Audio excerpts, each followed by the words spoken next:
free What is pedal up, boys and friend. girls? We are back. Finally got to take the C5 Corvette out on the autocross track. So today we're just going to be thinking about how that experience was and what went right and what went wrong. So first of all, some things that went right. We did not destroy the LS1. We did not blow up the motor. Right, so far, so very good, positive. guys. Unfortunately, I had a buddy with a Camaro who was also autocrossing with me as well.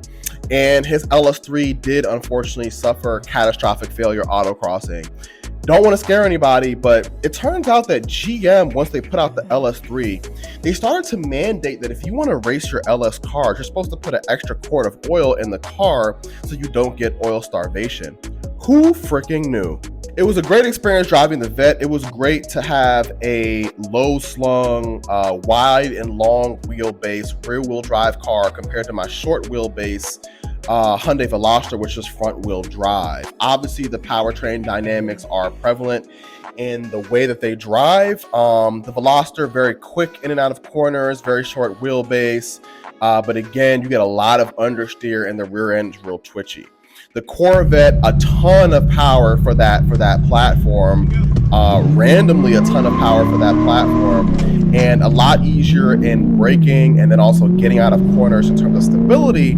You just got to make sure you're not mashing down on the gas because it will freaking spin you. And it did almost spin me like 3 times. So funny enough, as you guys know, I do have long tube headers on the C5 Corvette, and I also do have a flash tune. So, thinking of newer age cars, M3s, 3 Series, Mustang 5 liters, what else do we got? Scat Packs, Hellcats, Kia Stingers. Like a lot of these cars make a lot of power, right? Like 400 horsepower or more.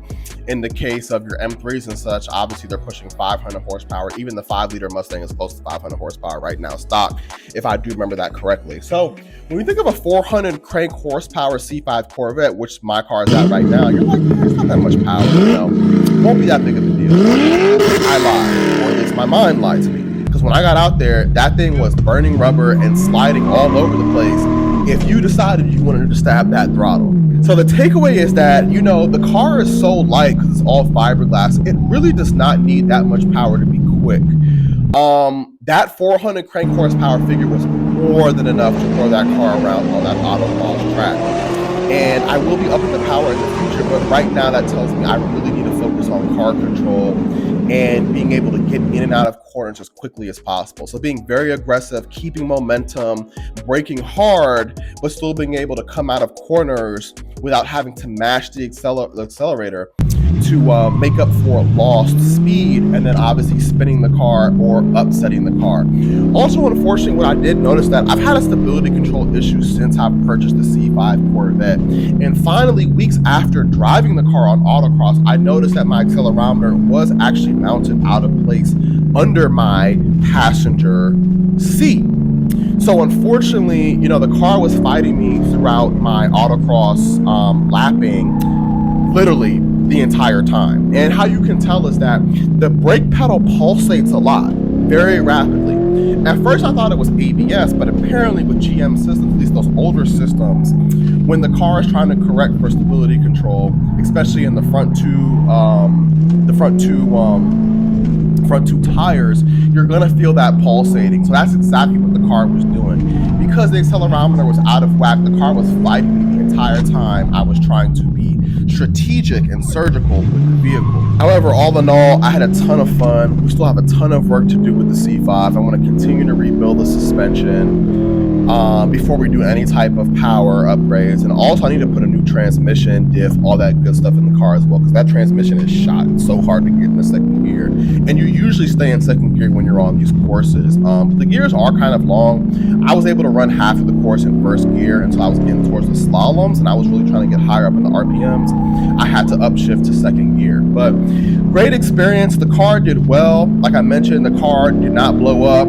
It overheated a little bit, but what's going to help you out there is to keep the car on. So keep the fans running, keep the coolant pump running, keep that oil pump running to bring those temperatures down. And you want to just open up the hood, let the hood open, because that hood is so restrictive. A whole bunch of heat gets trapped inside of the engine bay. But if you leave the car running, you pop the hood open, you should be able to mitigate your temperatures pretty easily on doing stuff like regular autocrossing. Other than that, I believe I started out at about 58, 60, maybe 62 seconds on this course. I was able to get it down to about 54 seconds. I believe that if my stability control was working correctly and I had a little bit more time behind the wheel of the vehicle, I could have easily got it down to 52 or 51 seconds. But the journey continues, guys. We are going to make this thing a mean autocross machine, man. All right, now talking through one of the laps, get off the line pretty quick, a lot faster than the Veloster N. Coming around the slaloms, car is still pretty damn stable. We could have kept up speed here and braked a little bit harder, but again, learning the car, a little bit of oversteer there actually. Trying to get wide, wide, wide, wide, wide. A little bit of understeer, could have given it a little bit more gas. Now go, go, go, go, go. Should stay a little bit more to the outside. Here is where I think my stability control system is really fighting me on these sweeping corners. The car could have been way more precise. Go, go, go, go, go. Again, a proper second gear here would have helped me get in the second a lot quicker and been quicker on that straight. Could have been a little bit more to the outside.